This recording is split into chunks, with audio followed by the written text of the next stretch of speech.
The morning they auctioned off the Hale property, Nora Voss stood at the edge of the crowd with everything she owned in a canvas satchel, and the kind of stillness that comes not from calm but from having decided, somewhere before dawn, not to let anyone see her break.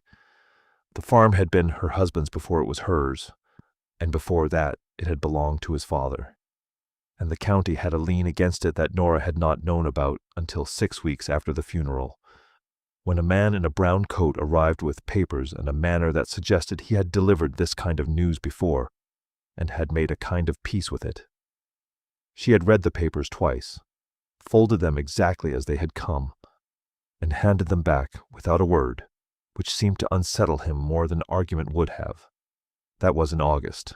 Now it was the first week of October, and the cottonwoods along the creek had gone the color of old brass, and the auctioneer's voice carried across the yard in the dry air, and the neighbors stood in clusters and watched the Hale place go for less than it was worth to a man named Aldous Fitch, who had been wanting that particular parcel for 2 years and who did not trouble himself to hide his satisfaction. Fitch was a landman, not a farmer.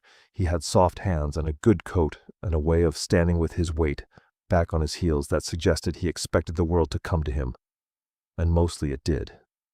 He was not cruel in any dramatic way. He was simply the kind of man who, when a thing could be taken, took it, and called that good sense.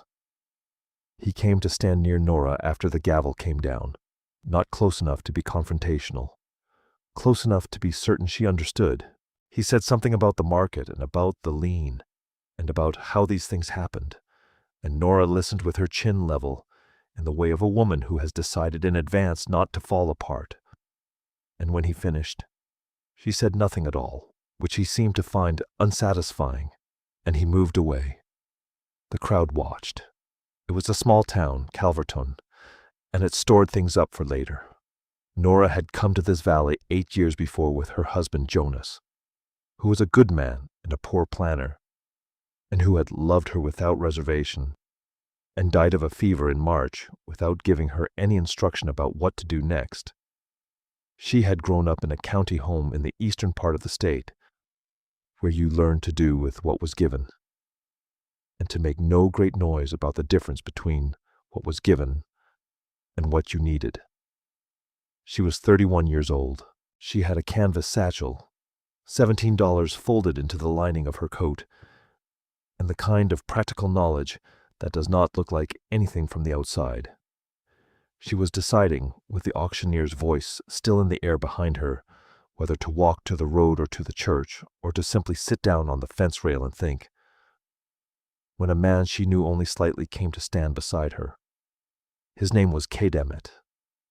He ran the property east of the Hale place, 240 acres of dryland wheat, and a kitchen garden and a woodlot he managed himself.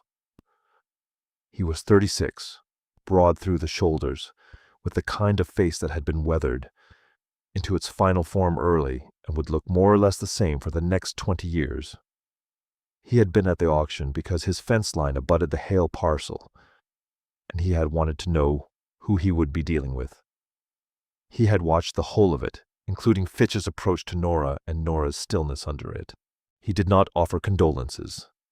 He said, without preamble and without looking directly at her, "I've got a root cellar that needs putting in order before the hard freeze, and a kitchen that's been running short of anyone who knows what to do in it since my sister left in the spring. I can offer a room and wages if you need work." Nora looked at him. He was looking at the middle distance, at the cottonwoods, or the road, or nothing in particular. She said, "I can cook and I can put up stores. I know root vegetables and cold storage." He said, "That's what I need." A pause in which neither of them made anything of it. "All right," she said. He nodded once and said he would bring the wagon around in an hour, and he walked away, and the nearest cluster of townspeople watched him go, and then looked at Nora and then at each other, and began the particular work of deciding what to think about it, which in Calverton generally took less time than it should have. Nora picked up her satchel. She looked once at the house that had been hers, where a man was already walking the porch boards with a proprietary step, testing them.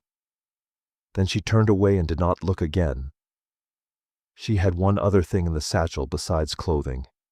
It was a small wooden box, the size that might hold correspondence, with a sliding lid, and inside it were her mother's recipes, written in a hand that was not her mother's because her mother had not been able to write, but in the hand of whoever at the county home had been kind enough to transcribe them when the woman came to leave her daughter there. Nora had carried the box for 23 years. She set it now on top of her folded coat inside the satchel and closed the buckle and waited for the wagon. The Emmett place sat at the end of a lane of young elms that had been planted by someone with patience and a long view, and the house was plain and well built, and showed the work of a man who maintained things not because anyone was watching, but because things in disrepair troubled him. The porch step was loose. She noticed it when she climbed down from the wagon, and noticed that he noticed her noticing it, and neither of them said anything about it. Inside, the kitchen was large and functional, and had the particular quality of a room that had been used hard and cleaned adequately, but not loved. There were dried herbs hanging from a ceiling beam, some of them past their usefulness, and a larder with good bones, but a haphazard system, and a cast-iron stove that was well seasoned, and clearly the best tended thing in the room.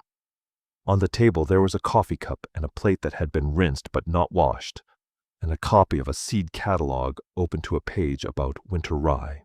He showed her the room, which was off the kitchen, and had a window that faced east, and a narrow bed with a quilt on it that had been made by someone who knew what they were doing. He said the wages were fair, and named them, and she agreed they were. He said, "My hands eat with me. There are two of them, Hector and the boy they call Skeeter, though I don't know his given name." She said she would have supper ready at 6. He said that was fine, and went back outside, and she heard the loose porch step creak under his boot, and then the sound of him crossing the yard toward the barn. She stood in the kitchen for a moment with her satchel still in her hand. Then she set it down, took off her coat, hung it on the peg by the door, and opened the larder. It was worse than she had expected and better than it needed to be. There were potatoes, some of them beginning to soften, dried beans in 3 varieties, a rope of onions, salt pork wrapped in cloth, a crock of lard, cornmeal, 2 jars of something that turned out to be plum preserves, good ones, made by someone who had known what they were doing. She took inventory with the focused attention of a woman calculating odds, which was what she was doing. By 6 o'clock there was a pot of beans with salt pork and a pan of cornbread, and a dish of the plum preserves set out on the table, and coffee on the stove. It was plain food, but it was right. Hector, who was a man of about 50 with a gray mustache and the skeptical manner of someone who had eaten bad cooking in too many bunkhouses, sat down and ate 2 portions and said nothing, which Nora understood was the better review. Skeeter was 17 and ate with the thoroughness of someone who had been genuinely hungry before and did not take the absence of hunger for granted. He said the cornbread was good. Cade Emmett ate without comment and drank his coffee and looked at the seed catalog and went back outside before full dark. Nora washed the dishes and put the kitchen to rights and went to her room and took the wooden recipe box out of her satchel and set it on the windowsill, where the morning light would find it. And then she lay down on the narrow bed and looked at the ceiling and thought about nothing in particular until she was asleep. That was how it began. The root cellar was the work of the first week. It was a good cellar, dug deep and lined with stone, but it had been used without system. And without system, a root cellar is just a hole in the ground where things go to rot in their own time. Nora brought system to it. She sorted by type and by expected keep, put the things that would go first at the front, built the stores that would last to the back and sides, layered the root vegetables in sand the way she had learned from a woman at the county home who had grown up on a farm in the hill country and who had understood cold storage the way some people understand music as a thing with its own internal logic that rewards attention. Cade came down the cellar steps on the third day to retrieve something, and stopped at the bottom and looked at what she had done and stood there for a moment without speaking. The cellar was organized in the way that a well-kept library is organized. Everything findable, everything in its right relation to everything else. He said, "You've done this before." She said, "I have." He nodded and found what he had come for and went back up the steps. On the fifth day, she found wild garlic along the creek and spent an afternoon braiding it and hanging it in the cellar and in the kitchen. On the sixth day, she put up 6 quarts of the last of the garden tomatoes, which had been sitting on the sill going soft because no one had gotten to them. Hector watched her work the canning kettle with the look of a man revising an estimate he had already made. She did not speak much. Neither did they. It was a quiet place, the Emmett farm, and she found she did not mind the quiet, which was different from the quiet of the house after Jonas died, which had been the kind that presses on you. This quiet had work in it. The second week, she found the cellar needed more sand for the carrot and parsnip storage, and she mentioned it to Cade at breakfast, not as a complaint, but as a fact, and he said he would see to it. And by afternoon there were 2 bags of clean sand beside the cellar door. She did not comment on the speed of this. He did not comment on the fact that she had noticed the gap in the first place. The porch step was repaired on a Thursday morning of the second week. She came out the front door, and it was simply solid under her boot where it had not been before. And she looked at it, and then across the yard to where he was splitting wood. And he did not look up, and she said nothing about it. He said nothing about it either. There was a woman in town named Vera Hollis who had a voice built for distance and a habit of concern that she kept prepared and ready, the way some women keep a good hat for occasions that required it. She had been at the auction. She had watched Cade Emmett speak to Nora Voss, and she had watched Nora get into his wagon, and by the following Sunday she had a version of events that she had refined through the week into something she could deliver in the churchyard with the particular satisfaction of a person sharing information they have taken some trouble to improve. The version involved Nora's character and the speed with which she had arranged herself a situation, and a question, posed as a question, though it was not one, about what kind of woman arrived at a man's house inside of an hour of losing her own. Cade was not in the churchyard when this was said. Nora was not there either. Hector was, briefly, and heard enough of it, to carry a compressed and accurate account back to the farm, where he delivered it to Skeeter in the barn, and not to either of the principals, which was a form of discretion that served no one and everyone at once. Skeeter told Nora. He did it badly, and with evident discomfort, standing in the kitchen doorway with his hat in his hands, and she listened without expression, and thanked him and went back to the bread she was making, her hands moving in the dough with the same steady pressure as before. She did not explain herself to anyone. She had learned early that explanations offered to people who have already decided are a kind of gift you give them, because they can use them to refine their position. She had nothing to give Vera Hollis. The cold came down off the ridge in the third week, the first real cold, the kind that means it, and the light went thin and pale, and the mornings had a bite to them that reminded you that the year was serious about turning. Nora put up the last of the stores she had been able to gather and forage, and the cellar was, by any reasonable accounting, full. Not stuffed. Full in the way of a thing that has been thought about, where there is enough of the right things in the right places and nothing wasted and nothing missing. She had also, over the weeks, done something that she had not been asked to do and had not announced. She had kept a written inventory, updated every few days, in a small notebook she had bought at the dry goods store in town, so that at any moment she could tell you not only what was in the cellar, but how long it would reasonably last, and in what order it should be used. She had done this at County Homes, and she had done it on the Hale farm, and she did it here because it was simply the right way to manage a winter, and because she found a particular satisfaction in a thing done correctly that she had never been able to explain to anyone, and had long since stopped trying. Cade found the notebook on the kitchen table one evening when he came in late from the woodlot, and he sat down and read it the way you read something that surprises you, slowly and from the beginning. And when she came in from the cellar with a jar of preserved tomatoes, he was still reading it. He said, without looking up, "You've got us through to March on what's down there." She said, "Closer to April, if we're careful with the dried beans." He looked up then, and something moved across his face that he set aside, and he put the notebook down where he had found it. "All right," he said, and she wasn't certain what he meant, but she understood it to be a kind of acknowledgement, and she put the tomatoes on the stove and started supper. November arrived with intention. The first snow came on a Tuesday, light and dry, the kind that doesn't stay but means to come back, and it blew through the yard and caught in the angle of the barn roof and lay there like a suggestion.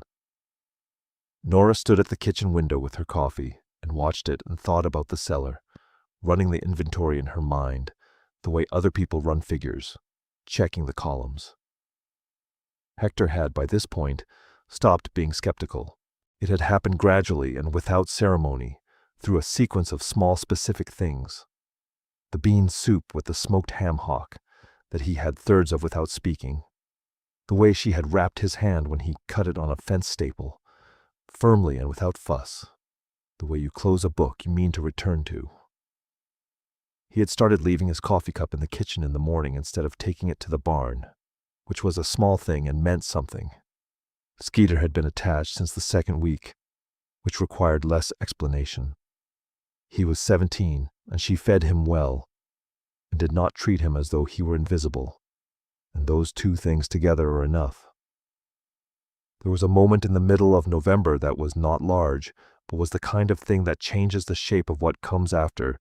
It was a Sunday, and the work was light, and Skeeter had ridden into town for supplies, and Hector was sleeping off a cold in the bunkhouse, and Nora was at the kitchen table with the recipe box open, copying out a method for dried apple cake into the back of her inventory notebook, because the paper in the box was old, and she wanted a second copy.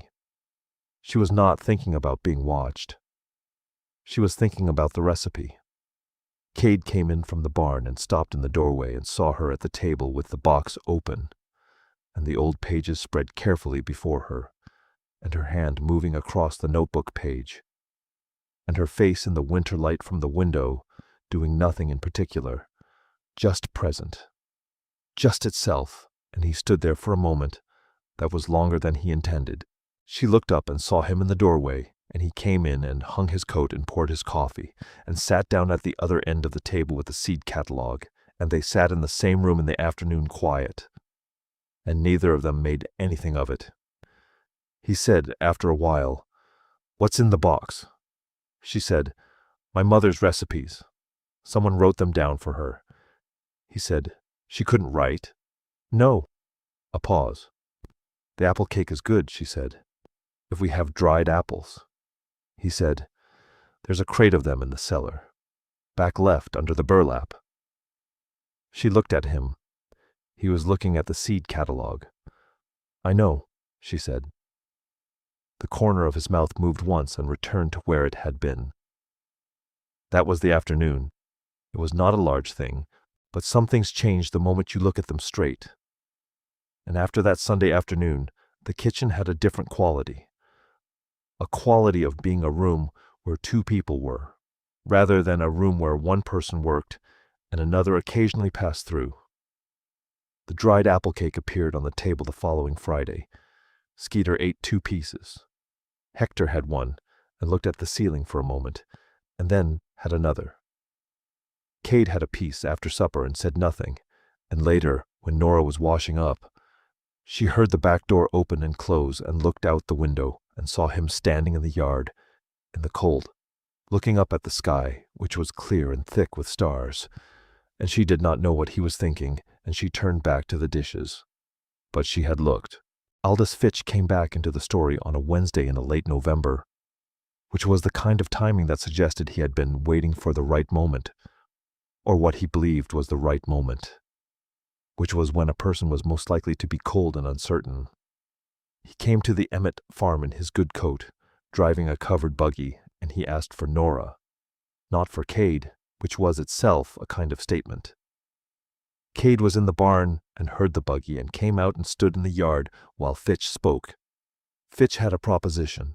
He had bought the Hale property, and he had discovered, in reviewing the records, that Jonas Hale had owed a small additional debt, separate from the lien, to a man in the eastern county, and that this debt had technically passed to the estate, which meant it had technically passed to Nora, who was the surviving heir, and that he, Fitch, had purchased this debt, and that he was prepared to be reasonable about it, and that his idea of reasonable involved Nora returning to the Hale property in a capacity he described, with soft hands and a tilted head, as a housekeeper, which was not what he meant.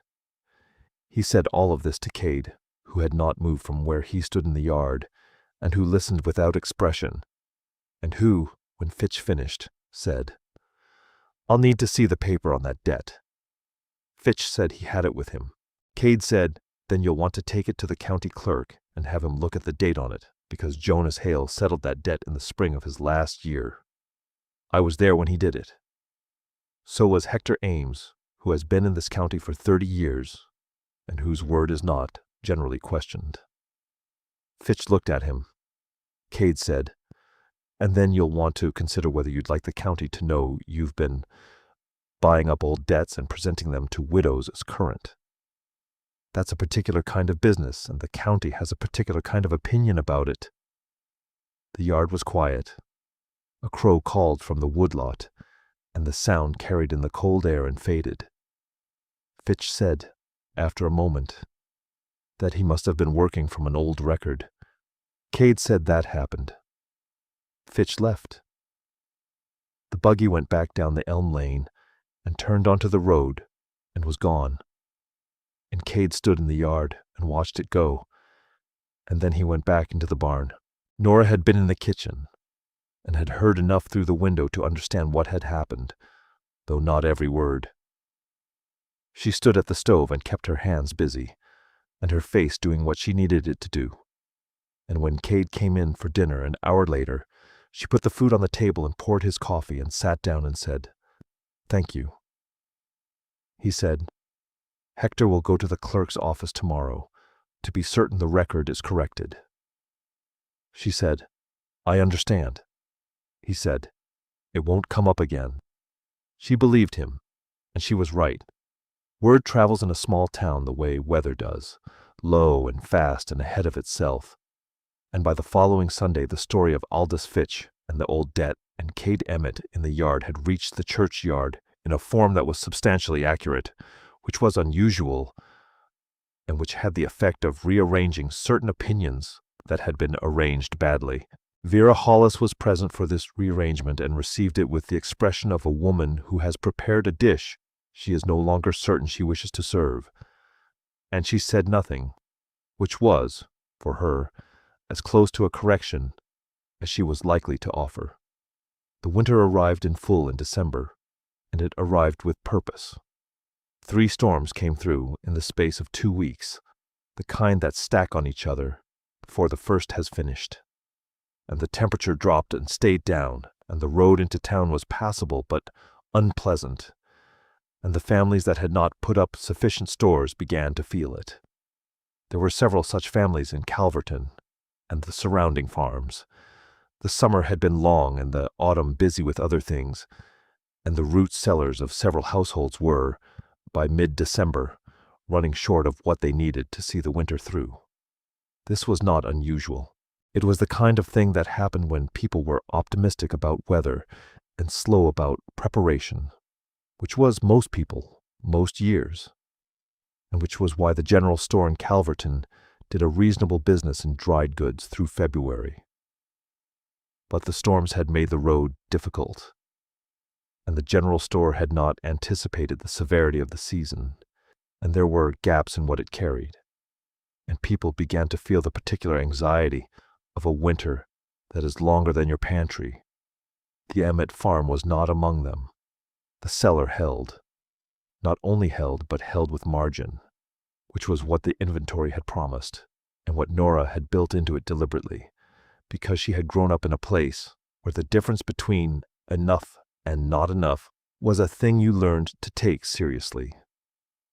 She had calculated for a hard winter because she had seen hard winters, and because optimism, in her experience, was a luxury that cold weather could not always afford.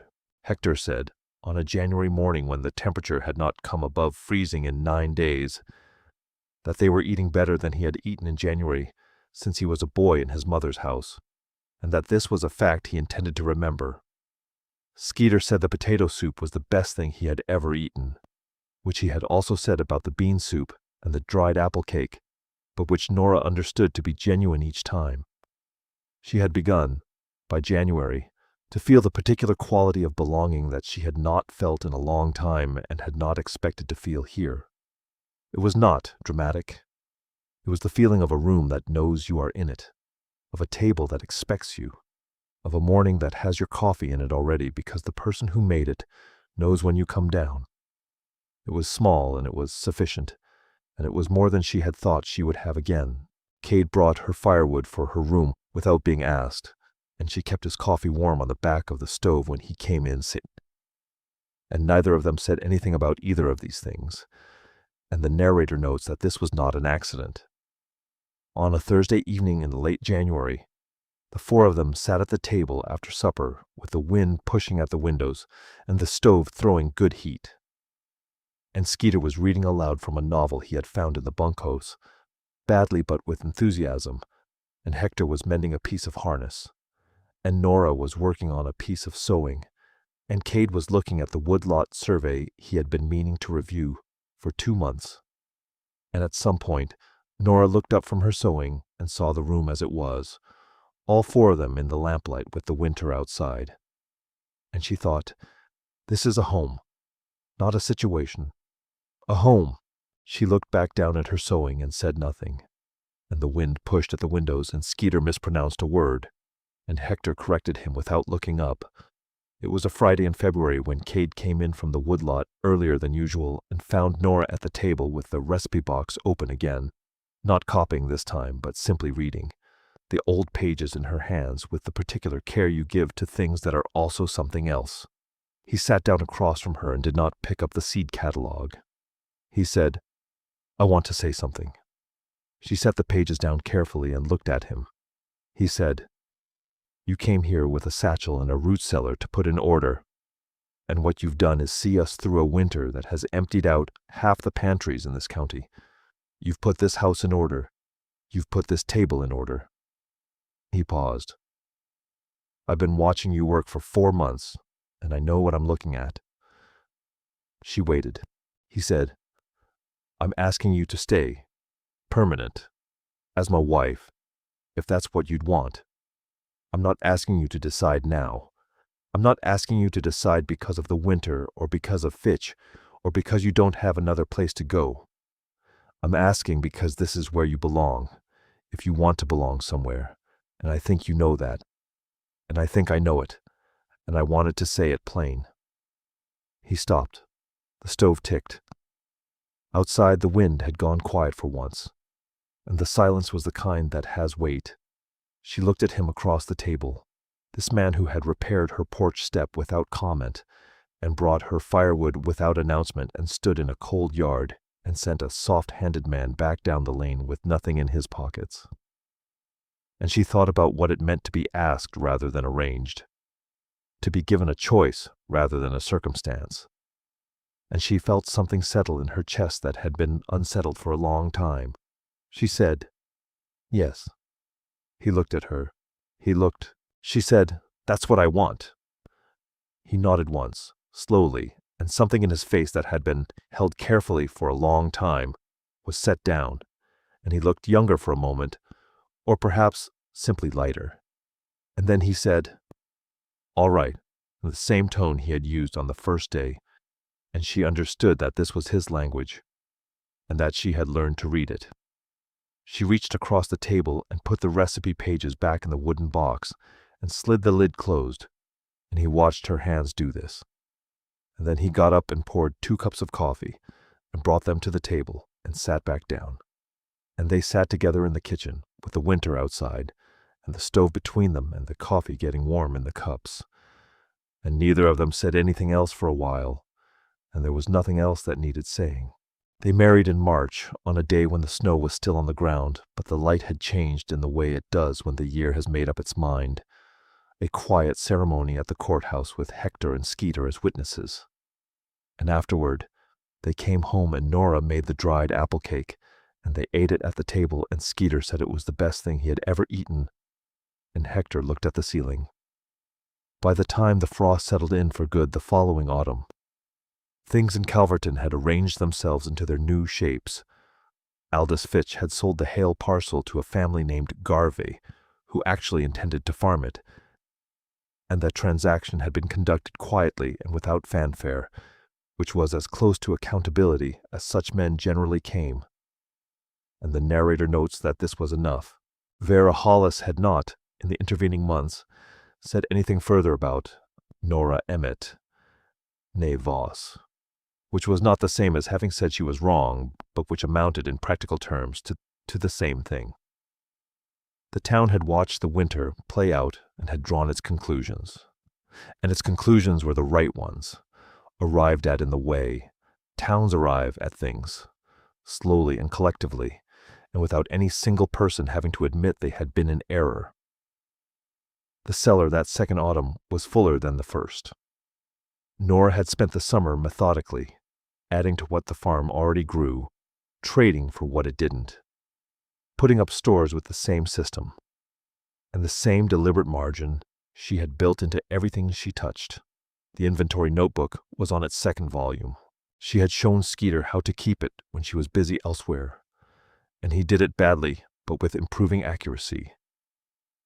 And she corrected him without making him feel corrected, which was a skill she had developed over a long time, and which he was grateful for without knowing how to say so. Hector's coffee cup lived on the kitchen shelf now, not in the bunkhouse. On an October morning, with the cottonwoods along the creek gone the color of old brass again, Nora came down the cellar steps with a jar of the plum preserves, the last of the ones that had been there when she arrived, and set it on the kitchen table, and stood for a moment looking at it.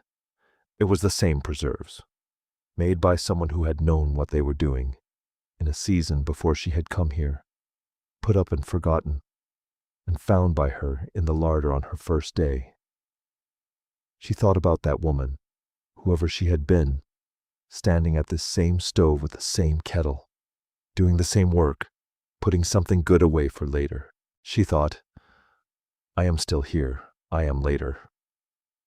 Cade came in from the woodlot and saw her standing at the table and came to stand beside her. And she showed him the jar, and he looked at it and then at her. She said, "We should use these today." He said, "All right." She opened the jar and the kitchen filled with the smell of summer, warm and sweet and entirely out of season.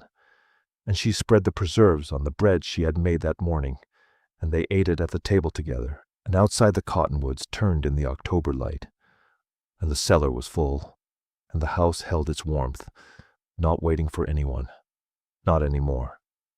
And that was the story of Nora and Cade Emmett, a woman who arrived at the edge of a crowd with everything she owned in a canvas satchel, and left it with a winter's worth of stores, a household that knew her name, and a table that expected her every morning. Let me know in the comments if you enjoyed this one. Thank you.